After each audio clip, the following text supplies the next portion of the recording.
Les l'homme, les bails, Bienvenue une fois encore dans l'univers du Mbok Bassa. Et je suis très ravi de vous retrouver encore plongé dans cet univers. Et ne vous arrêtez pas de vous y plonger encore et encore. Peut-on parler de la réincarnation selon le Mbok Bassa? Le Mbok Bassa nous dit Mbonwok mison bihenek. Ta yek yarme yek. Anke tome yek toku.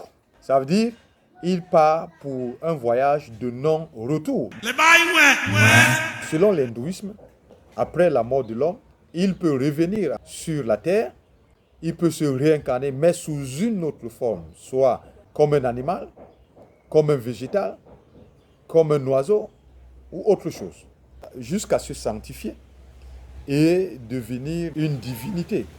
Ou qu'après la mort de l'homme sur la terre, il va renaître, se réincarner sur cette terre pour vivre encore de nouveau et ainsi de suite. Et là, ça entraîne la notion de karma. Je vis aujourd'hui, je fais des choses qui ne sont pas bien. Alors quand je meurs, je reviens encore sur cette terre pour purger, n'est-ce pas, tout ce que j'ai fait de mal. Et si je n'arrive pas à le terminer dans ma vie actuelle, quand je vais mourir, je vais encore renaître, donc me réincarner encore dans une autre vie jusqu'à ce que je sois complètement sanctifié. Alors, est-ce que le Mbok Bassa dit la même chose? les bails, Le Mbok Bassa nous enseigne à travers le Mayema Mbok Bassa que quand l'homme meurt, il va dans l'au-delà. Donc ça veut dire qu'il va dans le Mbok Liya, dans l'univers de l'éternité. S'il a bien vécu, ça veut dire qu'il a vécu dans le bien. Cela veut dire s'il a vécu selon Hilolombe et les ancêtres, il va aller vivre, n'est-ce pas, dans le bonheur, dans la joie, dans ce monde de l'univers de l'éternité. S'il a mal vécu, ça veut dire s'il a vécu dans le mal, il n'a pas vécu selon Hilolombe, selon les ancêtres, ce qu'ils nous ont enseigné, il va devenir un Nyong. Oh, Nyong, ça veut dire quelqu'un qui est dans les tourments, même quand il est dans l'au-delà.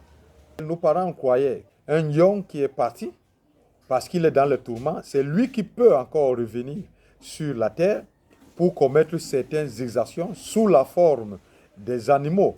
Par exemple, dévaster les plantations, les champs, ou bien quand il arrivait qu'il y a du gibier en abondance, nos parents croyaient que c'était les Bakuri, ça veut dire ceux-là qui sont dans le tourment, qui ont donné beaucoup de gibier et qui après cela vont venir ôter des vies. les bails, Lombok Bassa dit Mbonwok misong mihengek. Et quand Lombok Bassa le dit, c'est par rapport à la vie de l'homme.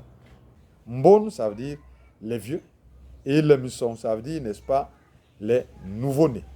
Les adultes, ça veut dire ceux qui ont déjà vécu sur la terre, quand ils sont à la fin, ils vont mourir et ils seront remplacés par les enfants. Il n'est pas dit que c'est nous, après être morts, qui allons revenir pour revivre. Non. Mbonwok, misong mi hengek. Hengek veut dire remplacer.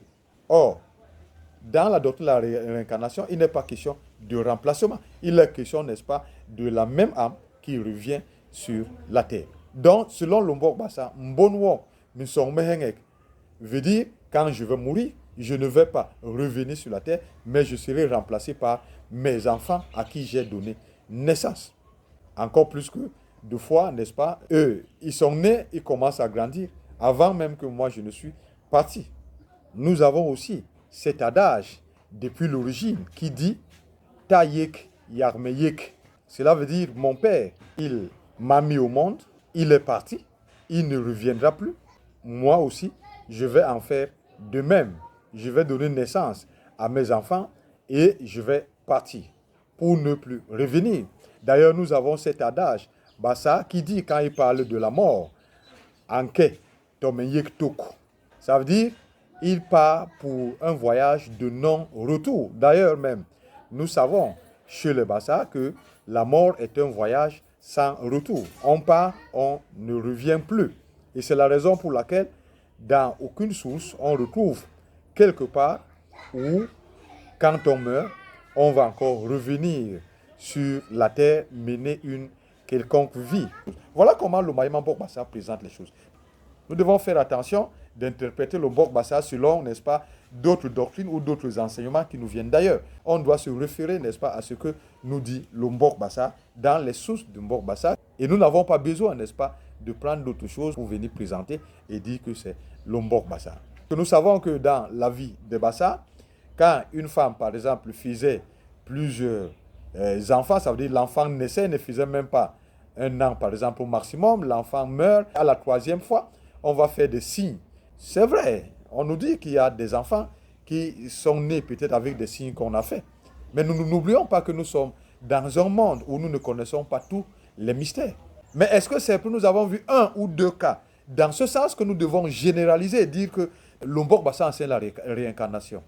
Les gens disent, bon, moi, mon grand-père a dit ceci et c'est lui qui est revenu. Est-ce que nous pouvons généraliser à partir de ces quelques éléments, n'est-ce pas, d'exception? Il y a 2 fois où on peut dire que c'est son grand-père qui est revenu par la ressemblance physique ou peut-être par le caractère. Mais ça ne veut pas dire automatiquement que nos ancêtres voulaient dire que c'est effectivement c'est la personne qui revenait et dire que c'est la réincarnation. Restons, n'est-ce pas, sur ce que les ancêtres nous ont enseigné avant d'aller plonger ailleurs. Et je pense que même toutes ces doctrines-là doivent être vues et regardées sous le prisme du Bokbassa et non, n'est-ce pas, de mettre le Bokbassa à côté et de prendre, n'est-ce pas, d'autres éléments pour les amener et dire que c'est ce que le Bokbassa dit. Non. Et c'est pour ça que nous avons vu que au Nubio, je vais donner naissance à mes enfants et je vais partir pour ne plus revenir. C'est pour cela que le Bassa a dit Mbonwok misong mihengek. Ta yek yarme yek tome yek toko. Et lolombi akunde tira bisbo basona.